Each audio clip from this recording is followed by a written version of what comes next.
You are listening to Furious HOA Karens. I brought facts, not feelings. My name is Derek. I am a home warranty claims rep and I read fine print for a living.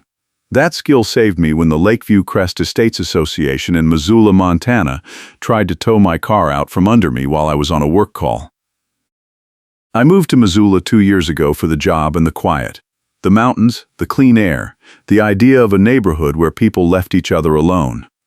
Lakeview Crest Estates Association sold itself as low drama, well-maintained, and professionally managed.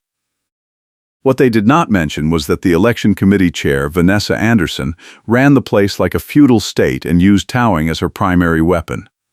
Everyone called her Sharon, with no notice, because she would slap a violation on your windshield before you finished unloading groceries.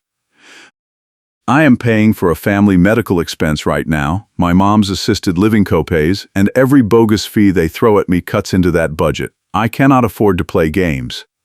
But Sharon does not care about that. She cares about control. It started on a Tuesday evening. I had parked in my own driveway, my truck nose out because I was on call for work, and I needed to leave fast if a claim blew up.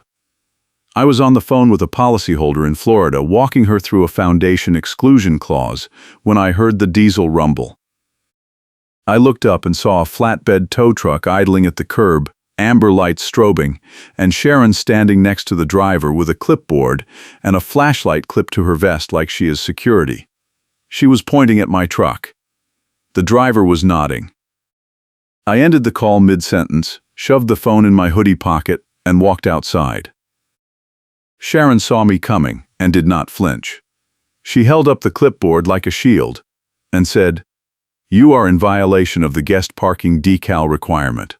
Your vehicle will be towed in 5 minutes unless you produce valid registration with the management portal." I stopped 3 feet from her and said, "This is my driveway. This is my house. I do not need a guest decal to park at my own house." She tapped the clipboard with one manicured nail and said, "You do not get an opinion, you get a fine schedule. Your truck is blocking the sidewalk by 4 inches. That is a pedestrian hazard and a fire code violation. We have photographic evidence." I looked at my truck.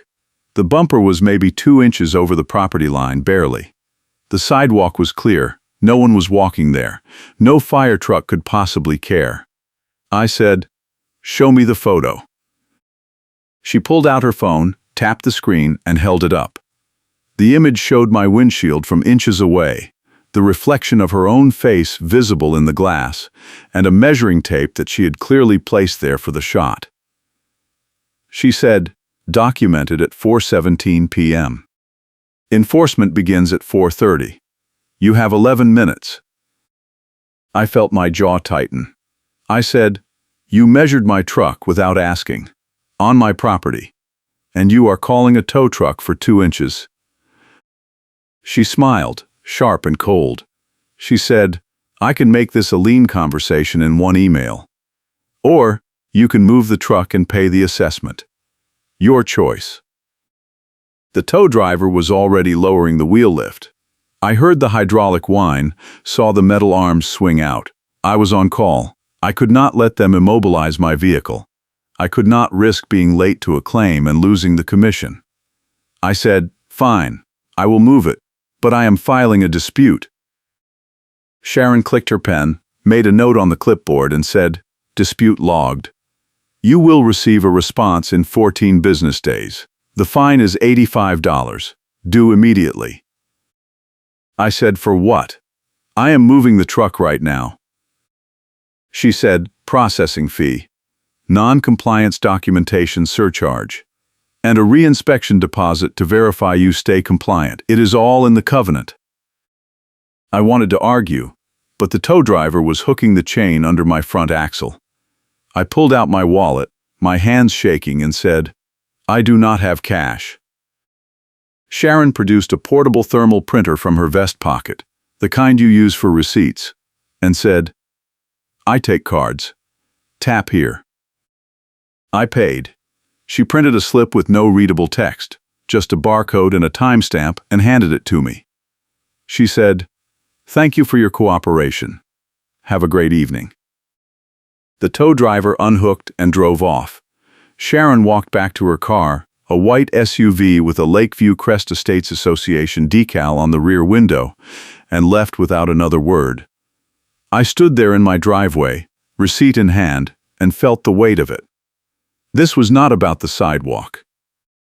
This was about power. And I had just shown her I would pay to make her go away. That night I logged into the Lakeview Crest Estates Association management portal and uploaded a formal dispute. I cited the covenant section on driveway use, included a photo showing my truck fully on my property, and requested a refund of the $85. 2 days later, the portal returned an error message, dispute packet not found. Please resubmit. I resubmitted. 3 days after that, same error. I called the management company. The receptionist said, "We show no record of your submission. You will need to send it again." I said, "I have sent it twice. Your system is eating my uploads." She said, "I am sorry, but without a confirmation number, I cannot verify that. Please resubmit and make sure you click the final confirmation button." I had clicked it. I had screenshots. But arguing with a receptionist was not going to fix this. I resubmitted a third time, this time with a read receipt request on the email attachment. The management company replied with a canned response, "Your dispute has been received and will be reviewed within 14 business days." 14 days passed. No response. I called again. The same receptionist said, "Your case is under review. You will be contacted when a decision is made." I said, "It has been 3 weeks. What is the holdup?" She said, "The board meets once a month. Your dispute will be addressed at the next meeting." I said, "When is that?" She said, "I am not permitted to disclose board meeting schedules to non-board members." I hung up and pulled the covenant. It said homeowners could attend board meetings. It said meeting dates had to be posted on the portal at least 7 days in advance. I checked the portal. No meeting schedule, no minutes, no agenda. I sent another email to the management company asking for the next meeting date. No response. A week later, I got a new notice in the mail. It was not about the driveway. It was about my guest. My brother had visited me the previous weekend and parked on the street in front of my house for 2 hours on a Saturday afternoon. The notice said he had violated the guest parking permit requirement and I was being fined $120 as the responsible homeowner. The notice included a photo of his license plate, taken from a handheld scanner Sharon carried, and a citation timestamp, Saturday, 2:14 p.m. I called my brother. I said, "Did anyone approach you about parking on Saturday?" He said no. "I was only there for lunch. I left by 3. I said, "Did you see anyone taking photos of your car?" He said, "No." "Why?" I explained. He laughed and said, "That is insane. You live in a dictatorship." I did not laugh. I pulled the covenant again. Guest parking was allowed on the street for up to 4 hours without a permit. My brother had been there for less than 2. The citation was invalid. I submitted another dispute through the portal, this time with a time-stamped photo my brother had taken of his odometer when he arrived and when he left, proving he was under the limit. The portal accepted it. 2 days later, I got another error message, dispute packet not found. I called the management company again. This time, I got a different person, a man who sounded bored. He said, "We have no record of your submission. You need to resubmit." I said, "This is the 4th time your system has lost my dispute. I have confirmation emails. I have screenshots. I have read receipts. What is going on?" He said, "I do not know what to tell you. If it is not in the system, it is not in the system. You can come to the office and submit it in person if you want." I said, "Where is the office?" He said, "Helena, we are open 9 to 4, Monday through Thursday." Helena is a 2-hour drive from Missoula. I work 9 to 5. I am on call. I cannot just leave for a 4-hour round trip to hand-deliver a dispute that should have been processed electronically. I said, "Can I mail it?" He said, "Sure. Certified mail, signature required. We will log it when we receive it." I mailed it certified. It cost me $12. A week later, I got the return receipt. They had signed for it. I called the management company and said, "I sent my dispute certified mail. You signed for it last Tuesday. Can you confirm it is in the system?" The woman who answered said, "I do not see anything under your name. Let me check with the file clerk." She put me on hold for 9 minutes. When she came back, she said, "We have it, but it is incomplete. You did not include the original violation notice." I said, "I attached a scanned copy of the notice. It is in the packet." She said, "We need the original physical notice, not a copy. Please resubmit with the original." I said, "You want me to mail you the original piece of paper that I already photographed and attached?" She said, "Correct. We cannot process disputes without the original documentation." I said, "What if I lose the original in the mail?" She said, "Then you would need to request a duplicate from the issuing authority." I said, "The issuing authority is you." She said, "No, the issuing authority is the board compliance officer. You would need to contact her directly." I said, "Who is that?" She said, "Vanessa Anderson." I laughed out loud. I said, "You are telling me that if I lose the original notice, I have to ask the person who wrote it to give me a duplicate so I can dispute it?" She said, "That is correct." I hung up. I did not mail the original. Instead, I went to the Missoula County Records Office and requested all filed covenants and amendments for Lakeview Crest Estates Association. The clerk pulled the file. I scanned every page. I went home and started building a spreadsheet. Every rule Sharon had cited, every fine structure, every enforcement procedure. I cross-referenced the covenant, the state HOA statutes, and the management company contract. And I found the gaps. The guest parking permit requirement was not in the original covenant. It had been added in an amendment 2 years ago. The amendment required a majority vote of the homeowners. The meeting minutes said the vote passed, but the signature page was missing. The fine schedule Sharon used was not in the covenant at all. It was in a compliance handbook that had never been voted on. And the tow authorization procedure required written notice to the homeowner at least 24 hours before a tow. Sharon had given me 11 minutes. I printed everything. I put it in a binder with tabs. I was not done, but I had the bones of a case. I just needed to know what Sharon would do next. I did not have to wait long. The following Thursday, I came home from work and found a boot clamp on my rear wheel. No notice. No warning. Just a bright yellow boot locked around my tire, with a laminated tag hanging from it that said, "Contact Lakeview Crest Estates Association Management to arrange removal. Fee, $200. I pulled out my phone and took a dozen photos. I checked my driveway.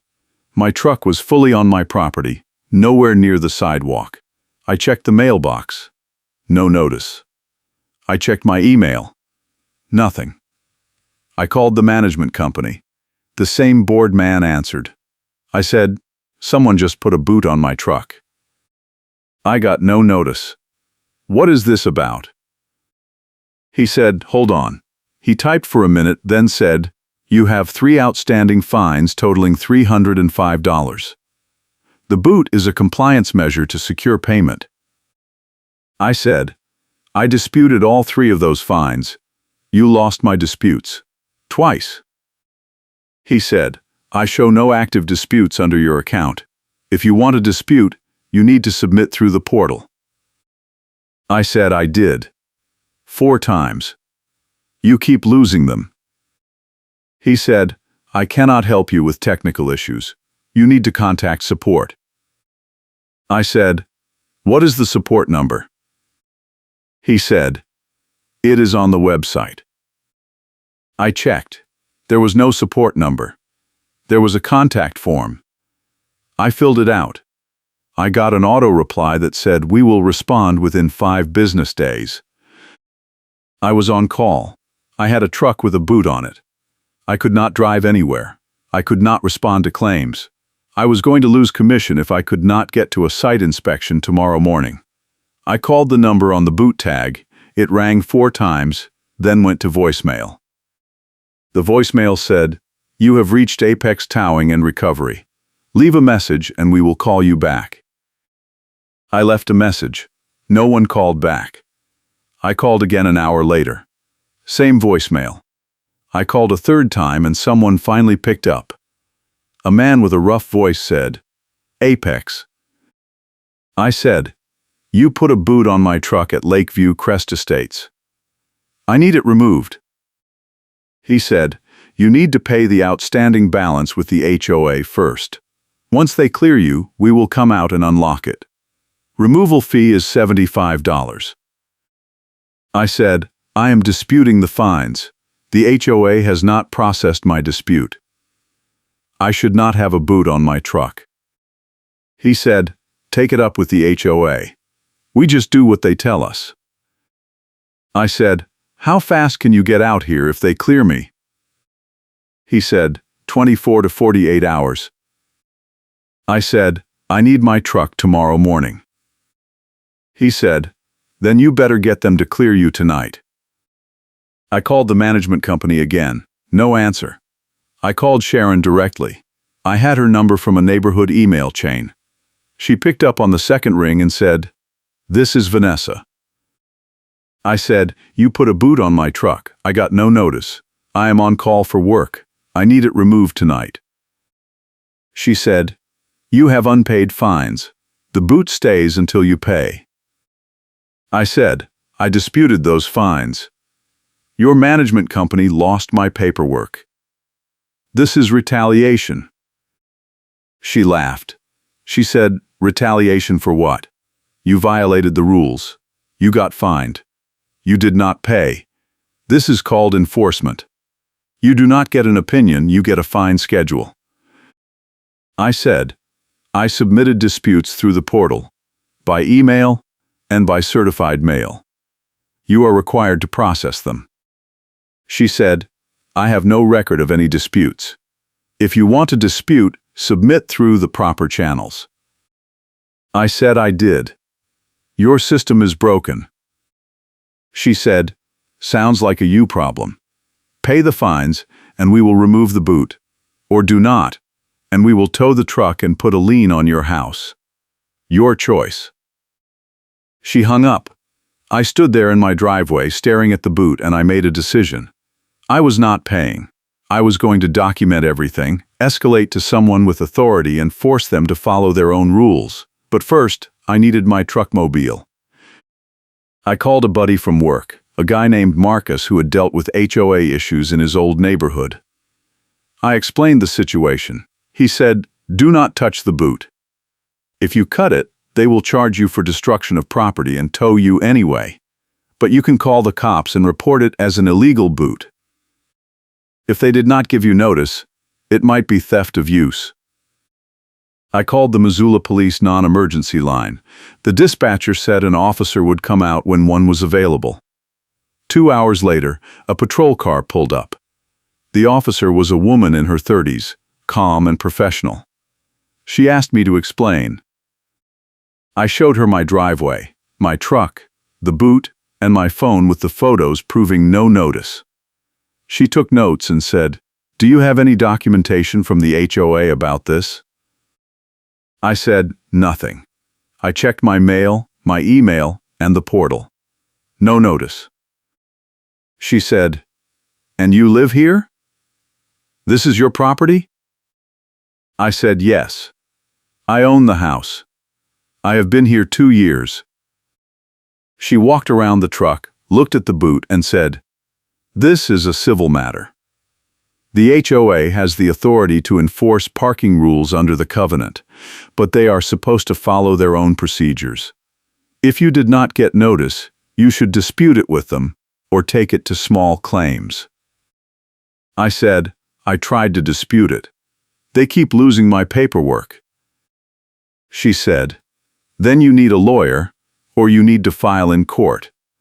I cannot remove the boot. That is between you and the HOA. She left. I was stuck. I called Marcus back and said, the cops will not help. What do I do? He said, pay under protest, get a receipt, keep everything, then file in small claims for the full amount plus your costs. You will win if you have the paper trail. I did not want to pay, but I had no choice. I logged into the portal, paid the $305 with a credit card, and typed in the comments field, payment made under protest. All fines disputed. I took a screenshot. Then I called Apex Towing and said, the fines are paid. I need the boot off tonight. The man said, we will send someone out first thing tomorrow morning. I said, I need it tonight. I have a work call at 7 a.m. He said, we do not do after-hours removals unless it is an emergency. I said, this is an emergency. I am on call. He said, not our problem. We will be there between 8 and 10 a.m. He hung up. I was going to miss my morning inspection. I called my supervisor, explained the situation, and asked if someone else could cover it. He said, we are short-staffed. If you cannot make it, you cannot make it, but you are not getting paid for the call. I lost $200 in commission because of that boot. I documented it. I added it to my spreadsheet. The next morning, Apex showed up at 9:30. The driver unlocked the boot, tossed it in his truck, and drove off without a word. I got in my truck and left for work, 2 hours late, and started planning my next move. I went back to the county records office and requested all board meeting minutes for Lakeview Crest Estates Association for the past 3 years. The clerk said, those are not public record unless the HOA chooses to file them. You would need to request them from the HOA directly. I said, how do I do that? She said, Montana HOA law requires them to provide copies of minutes to homeowners on request. You need to submit a written request. I went home and drafted a formal records request. I asked for all board meeting minutes, all amendment votes, all fine schedules, and all tow authorization records for the past 3 years. I sent it certified mail to the management company and copied Sharon. A week later, I got a reply. It was from Sharon, on Lakeview Crest Estates Association letterhead. It said, your request is overly broad and burdensome. Please narrow your request to specific documents. I replied with a list of specific meeting dates and document types. 2 weeks later, I got another letter. It said the requested documents are not available in a format suitable for release. You may inspect them in person at the management office during business hours. I called the management office and said, I got a letter saying I can inspect records in person. When can I come in? The receptionist said, you need to schedule an appointment. We require 48 hours notice. I said, fine. I would like to schedule for this Thursday at 10 a.m. She said, we are booked Thursday. How about next Wednesday at 2 p.m.? I said, I work until 5. Can I come after hours? She said, we close at 4. I said, can I come on a weekend? She said, we are closed weekends. I took a vacation day. I drove to Helena on the scheduled Wednesday 2 hours each way and arrived at the management office at 2 p.m. The receptionist checked my ID and said, the records are in the conference room. You have 1 hour. She led me to a small conference room with a folding table and 3 cardboard boxes. She said, you cannot take anything. You can take notes or photos, but no originals leave the room. I opened the first box. It was full of invoices, vendor contracts, and landscaping receipts. Nothing relevant. The second box had meeting minutes, but they were out of order and incomplete. The third box had compliance files, but none of them were labeled. I spent 50 minutes sorting through paper, taking photos with my phone, and finding nothing that directly proved Sharon had altered records. But I did find something interesting. A contract between Lakeview Crest Estates Association and Apex Towing. The contract included a commission structure. For every tow, Apex paid the HOA a 15% kickback. I took a photo of every page. I also found call logs showing repeated calls between Sharon's personal cell number and Apex Dispatch, sometimes 3 or 4 times a week. I took photos of those too. When my hour was up, the receptionist came back and said, "Time is up. Please leave the documents as you found them." I left. I drove home with a folder full of phone photos and a clear picture of what was happening. Sharon was not just enforcing rules, she was running a towing kickback scheme, and the management company was either complicit or willfully blind. That night I got an email from the Lakeview Crest Estates Association portal. It said, "You have a new violation notice." I logged in. The notice said I had failed to maintain my front yard landscaping to community standards. The fine was $150. The notice included a photo of my lawn, taken from the street, showing a patch of brown grass about 2 feet wide near the driveway. It was February. In Montana. Everything was brown. I took a photo of my neighbor's lawn. Same brown patches. I took photos of 4 other houses on my street. All brown. I submitted a dispute with all 5 photos attached and a note, selective enforcement. Everyone has brown grass. This is winter. 3 days later, the dispute was denied. The response said, "Your lawn does not meet the standards outlined in the community guidelines. Payment is due within 10 days to avoid additional penalties." I called Marcus and said, "They are just making stuff up now. Every fine I dispute gets denied. Every time I pay, they hit me with a new one. I am out over $600 and I have not even been here 3 years. He said, "You need to file in small claims. Get everything you have, print it, organize it, and file. You will get a hearing in front of a judge, and if you have the evidence, you will win." I said, "What if they retaliate?" He said, "Document it. If they retaliate after you file, that is another claim." I filed in small claims court the next week. I asked for a full refund of all fines, the boot removal fee, my lost commission, and court costs. I attached my binder of evidence, photos, emails, covenant excerpts, the kickback contract, the call logs, and a timeline showing the management company had lost my disputes multiple times. The filing fee was $70. I paid it and got a court date 6 weeks out. 2 days after I filed, I got a notice from the HOA saying I was being summoned to a special board meeting to address multiple violations and potential legal action. The meeting was scheduled for the following Thursday at 7 p.m. at the community center. Attendance was mandatory. I called Marcus and said, "They are escalating. They know I filed in court and now they want a meeting." He said, "Go. Bring a witness. Record everything if it is legal in Montana. Do not let them bully you." Montana is a one-party consent state. I could record without telling them.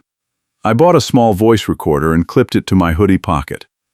Thursday night, I arrived at the community center at 6:55.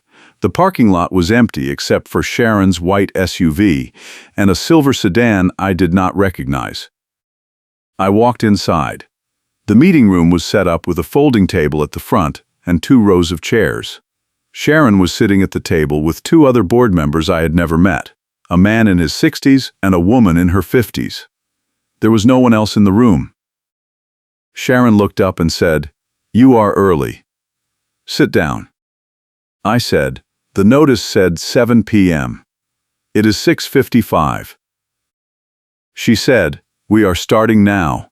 Sit." I sat in the front row. Sharon opened a laptop and said, "This meeting is being held to address chronic non-compliance and repeated violations by the homeowner at 492 Creekstone Lane. The board has reviewed the evidence and determined that further enforcement is necessary." I said, "I filed disputes for every violation. You have not processed any of them." Sharon did not look at me. She said, "We have no record of any disputes. You were notified of the proper channels and you failed to use them." I said, "I used them 4 times. Your system lost them." She said, "That is not our problem. You are responsible for ensuring your submissions are received." The man next to her, who had not introduced himself, said, "We are also aware that you have filed a lawsuit against the association. That is a hostile action and it demonstrates bad faith." I said, "I filed in small claims because you refused to process my disputes and you kept fining me for things that are not violations." Sharon said, "Everything we have done is within the scope of the covenant and the compliance handbook. You signed the covenant when you bought your house. You are bound by it." I said, "The compliance handbook was never voted on. It is not part of the covenant." Sharon smiled. She said, "The board has the authority to adopt policies and procedures as needed to maintain community standards. That authority is granted in Section 12 of the covenant." I pulled out my printed copy of the covenant and flipped to Section 12. I said, "Section 12 says the board can adopt maintenance schedules and vendor contracts. It does not say you can create a whole new fine schedule without a vote." Sharon closed her laptop. She said, "This is not a legal proceeding. You do not get to argue.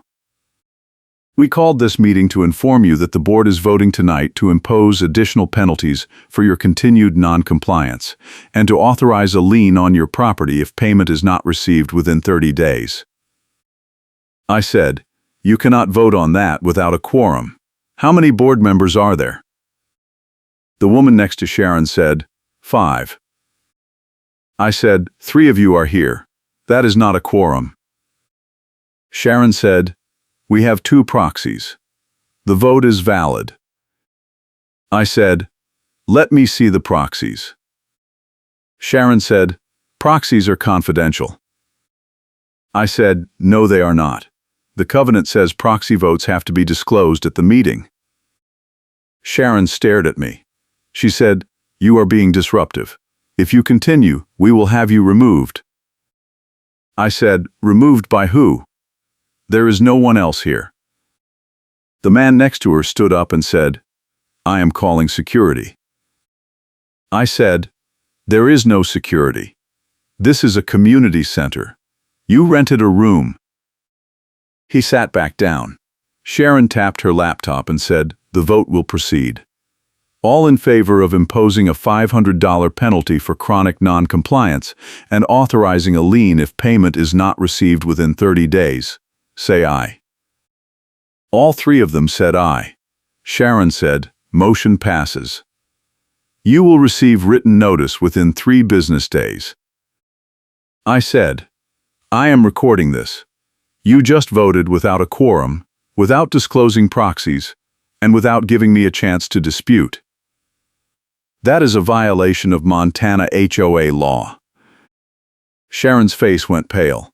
She said, "You are recording?" I pulled the recorder out of my pocket and held it up. I said, "One-party consent. I can record any conversation I am part of." She stood up, grabbed her laptop, and said, "This meeting is over. Leave now or we will call the police." I said, "Call them. I would love to explain to an officer why you just tried to put a lien on my house without following your own rules." She did not call. She walked out. The other 2 board members followed her. I stayed in the room for another 10 minutes, making notes, and then I left. If you are enjoying this HOA nightmare, hit the like button and subscribe for more stories where the paper trail wins. 3 days later, I got the written notice. It was exactly what Sharon had said. $500, due in 30 days, lien authorized. I added it to my court file. I also sent a complaint to the Montana Department of Commerce, which oversees HOA regulations. The complaint form asked for a description of the violation. I wrote, "The board voted without a quorum, used undisclosed proxies, imposed fines not authorized by the covenant, and retaliated against me for filing a lawsuit." I attached the meeting recording, the covenant excerpts, and the notice. 2 weeks later, I got a reply from the state. It said, "Your complaint has been received and assigned to an investigator. The association will be required to respond within 30 days. You will be notified of the outcome." I did not know if it would help, but it felt good to have someone with authority looking at the situation. In the meantime, I kept gathering evidence.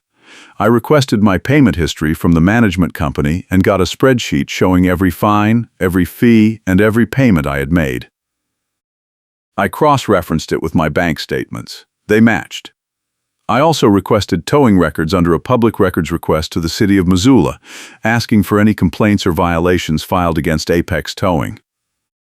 The city sent me a packet showing 3 complaints in the past year, all from Lakeview Crest Estates residents, all alleging wrongful tows.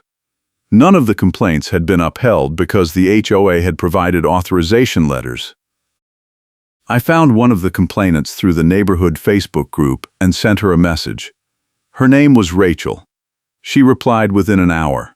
She said, "They towed my car from my own driveway because I did not have a resident decal on the windshield. I had just moved in. No one told me I needed one. It cost me $300 to get my car back, plus the HOA fine. I tried to fight it, but they said it was in the rules.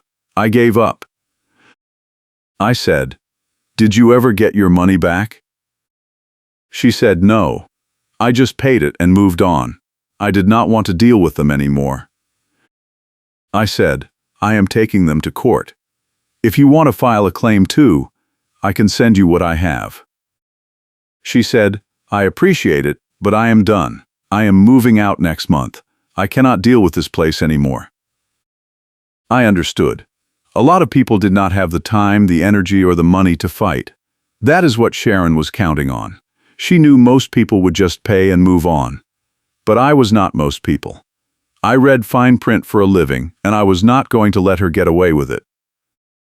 A week before my court date, I got a call from a woman who introduced herself as Linda, a community manager from another HOA in Missoula.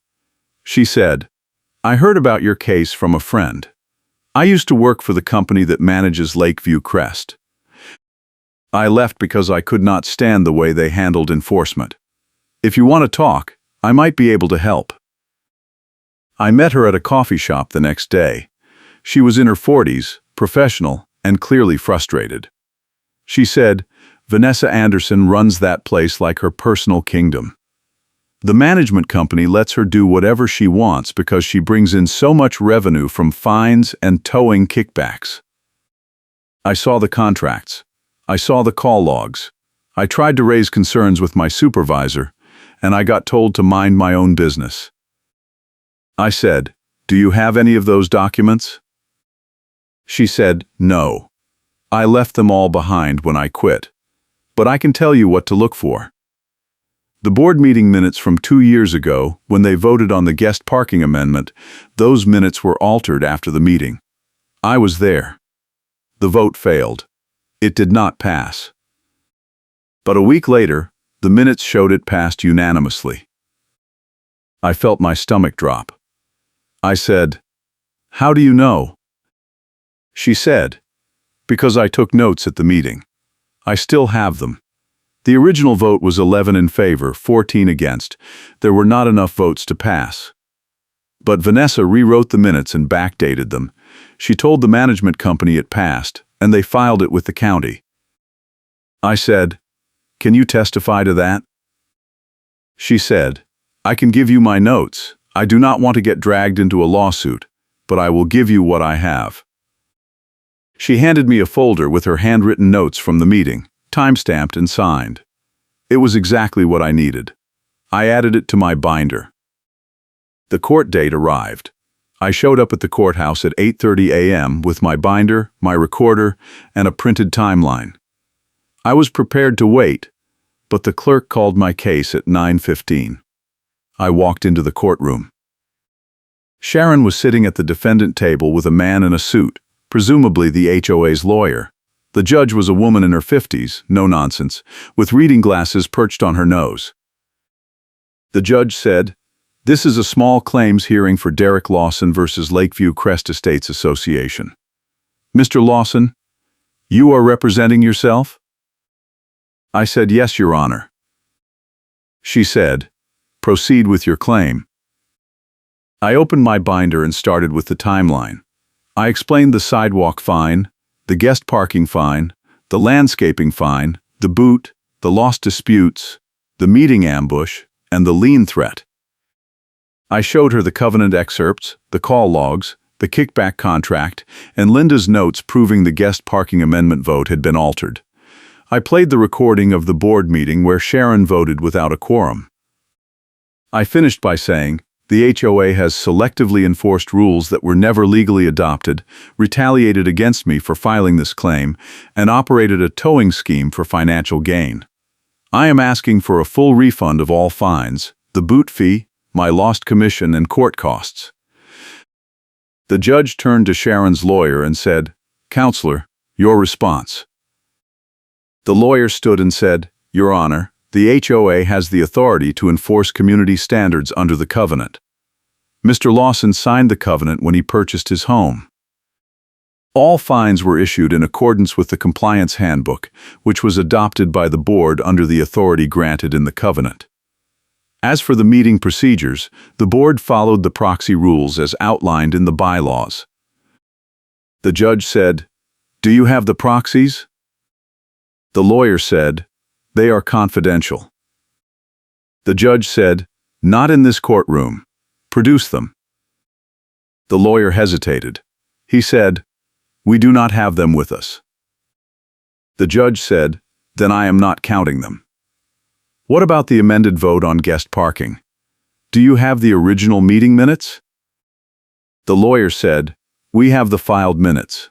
They show the vote passed." The judge said, "Mr. Lawson has presented evidence that the minutes were altered. Do you have any rebuttal?" The lawyer looked at Sharon. Sharon whispered something. The lawyer said, "We would need time to investigate that claim." The judge said, "You have had weeks to prepare. I am not continuing this case. Based on the evidence presented, I find that the HOA did not follow its own procedures, imposed fines not authorized by the covenant, and retaliated against Mr. Lawson for exercising his legal rights. Judgment for the plaintiff. The HOA will refund all fines, the boot fee, and Mr. Lawson's lost commission, totaling $895, plus court costs of $70. Total judgment, $965. Payment due within 30 days. Sharon stood up and said, "Your Honor, this is outrageous. We have the right to enforce our rules." The judge said, "You have the right to follow the law. You did not. Sit down." Sharon sat. The judge signed the order and said, "We are adjourned." I walked out of the courtroom and into the hallway. Sharon followed me. She said, "You think you won? You just made an enemy. I will make your life hell." I stopped and turned to face her. I said, "You already tried. I have recordings, documents, and a court order. If you retaliate again, I will file another claim and I will add harassment. You have a choice. Follow the rules or keep breaking them and watch me take you back to court every time." She opened her mouth to respond, but her lawyer grabbed her arm and pulled her away. I walked out of the courthouse and sat in my truck for a minute, letting it sink in. I had won. The HOA had lost in small claims and had to pay costs. Sharon's complaint had been ruled unfounded with evidence cited. The funny karma beat came a week later when I got a letter from the state investigator. The state had forced the HOA to produce all records under a state procedure complaint that forces the HOA to respond, and the hidden emails came out. The investigator found that Sharon had altered the meeting minutes after the meeting, exactly as Linda had said, and the state ordered the HOA to re-vote on the guest parking amendment. The re-vote failed. The guest parking rule was voided. Sharon resigned from the board 2 weeks later. The management company terminated their contract with Apex Towing after the kickback scheme was exposed. I got my refund check in the mail, all $965, and I deposited it the same day. 3 months later, I got an email from the new board president, a retired teacher named Bill, who actually read the covenant before making decisions. He said, "We are cleaning house. We fired the old management company and hired a new one. We are rewriting the compliance handbook with homeowner input. And we are banning towing except in genuine emergencies. If you have any suggestions, let me know." I sent him a list. He implemented most of them. Lakeview Crest is not perfect now, but it is livable. I still see Sharon around the neighborhood sometimes. She does not make eye contact. I do not bother her. I just drive past, park in my driveway, and go about my life, knowing that the paper trail always wins if you are willing to fight for it. Thanks for watching, and I will catch you in the next one.